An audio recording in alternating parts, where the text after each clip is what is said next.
भगवान कृष्ण ने स्नान करती गोपियों के वस्त्र क्यों चुराए थे?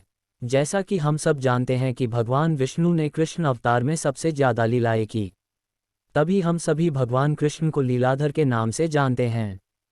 दोस्तों, हम सब जानते हैं कि भगवान कृष्ण बहुत ही ज्यादा नटखट थे और बचपन में गोपियों के घरों से माखन तक चुरा कर खा लिया करते थे। एक दिन नदी में नहाती गोपियों की वस्त्र चुरा लिए थे। दोस्तों, लेकिन वस्त्र चुराना श्री कृष्ण की एक ऐसी लीला है जिसको लेकर आज तक कई सवाल खड़े करते हैं। श्री कृष्ण को कटघरे में खड़ा करने की कोशिश करते हैं। उनकी लीला को गलत और अनुचित बताने का हमेशा से प्रयास किया जाता है। भगवान कृष्ण ने स्नान करती गोपियों के कपड़े क्यों चुराए थे? क्या है ये लीला और क्या है इस लीला की पीछे का असली रहस्य, आज हम इस लेख के माध्यम से बताने वाले हैं। कारण 1, नदी में नहाती हुई गोपियों के वस्त्र चुरा लेना। ये बालकृष्ण की एक नटखट का नहीं बल्कि उनकी एक लीला थी, जिसके माध्यम से उन्होंने बालपन में गोपियों को एक अच्छी सीख सिखाने चाहा। ना सब उपयोग को बल्कि आज के समाज की स्त्रियों को भी इसका वर्णन हमें शास्त्रों में मिल जाता है। दोस्तों, पद्म पुराण में वर्णित कथा के अनुसार एक दिन की बात है जब गोपियां जल में स्नान करने के लिए तालाब में उतरती है। भगवान कृष्ण पेड़ पर बैठकर ये दृश्य आराम से देख रहे होते हैं। जब गोपियां नहाने के लिए व्यस्त हो जाती है तो श्री कृष्ण ने गोपियों के वस्त्र चुराकर छुपा दिए। जब गोपियां नहाकर तालाब से निकलने वाली थी तो उन्होंने देखा कि उनके वहां नहीं थे और वह सब चिंतित होने लगी। उसी समय गोपियों के नज़र छुपकर पेड़ पर बैठे श्री कृष्ण पर पड़ी। गोपियों ने कहा कि गोपियों को नहाते हुए देखने में जरा भी लज्जा नहीं आती तुम्हें? गोपियां कृष्ण से जब ये बात कहती है तो प्रश्न भी पलट कर कहते हैं कि मुझे लज्जा क्यों आएगी? लज्जा तो तुम्हें आनी चाहिए जो निर्वस्त्र होकर नहा रही हो। गोपियां श्री कृष्ण से कहने लगी, हमसे गलती हो गई है, अब ये बताओ तुमने हम सबके वस्त्र कहाँ रखे हैं?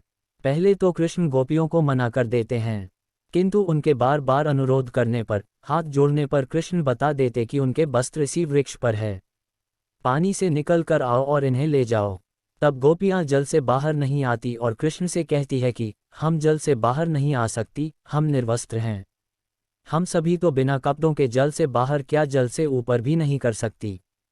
तब श्री कृष्ण कहते हैं कि जब तुम नदी में स्नान करने गई तभी निर्वस्त्र थी, अभी बाहर आने में शर्म क्यों आ रही है?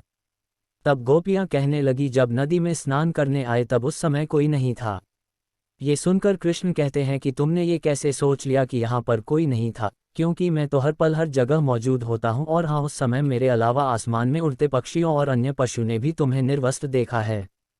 जल के प्राणियों ने भी तुम सबको निर्वस्त्र देखा और जल के अधिष्ठाता देव स्वयं वरुण देव है जो एक पुरुष है, उन्होंने भी तुम सबको निर्वस्त्र देखा। साथ ही तुम्हारे पूर्वजों ने भी तुम्हें इस अवस्था में देखा है, क्योंकि पुराणों के अनुसार नहाते समय हम सभी के पूर्वज हमारे आसपास होते हैं और वस्त्र से गिरने वाले जल को ग्रहण करते हैं, जिनसे उनको तृप्ति मिलती है। निर्वस्त्र स्नान करने से पूर्वज नाराज हो जाते हैं और व्यक्ति को सुख प्राप्त नहीं हो पाता, उसके सुख नष्ट हो जाते हैं। इसलिए कभी भी निर्वस्त्र स्नान नहीं करना चाहिए। कृष्ण गोपियों को यह अद्भुत सीख देने के बाद उनके वस्त्र लौटा देते हैं और कहते हैं कि जब तक मनुष्य शरीर स्वरूप इस माया के बंधन में बना हुआ रहता है तब तक वह मोक्ष को प्राप्त नहीं हो सकता। माया बंद रहने से मनुष्य को वैकुंठ में प्रवेश करना भी असंभव हो जाता है। यही समझाने के लिए मैंने तुम्हारे वस्त्र चुराए थे। फिर कृष्ण आगे बताते हैं, गोपियों, इस बात में कोई शक नहीं कि तुम संपूर्ण रूप से मुझे समर्पित हो। फिर भी तुम्हारी वस्त्र माया का प्रतीक है जो तुम्हारे और परमात्मा के बीच में ऐसी बाधा पैदा कर रही है कि तुम सभी यह जानते हुए भी कि ईश्वर के आगे सब निर्वस्त्र है, फिर भी जल से बाहर नहीं आ पा रही हो। जबकि ईश्वर के करीब जाने के लिए माया तो क्या, श्री पुरुष होने के बंधनों से मुक्त होना पड़ता है।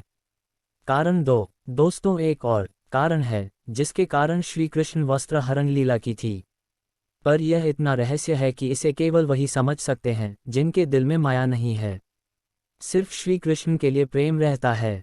दोस्तों, गोपियां कृष्ण को पति रूप में पाने के लिए बचपन से कात्यायनी व्रत करती थी, जिससे कात्यायनी माता प्रसन्न होकर उन्हें वरदान देती हैं कि श्री कृष्ण उनके पति होंगे।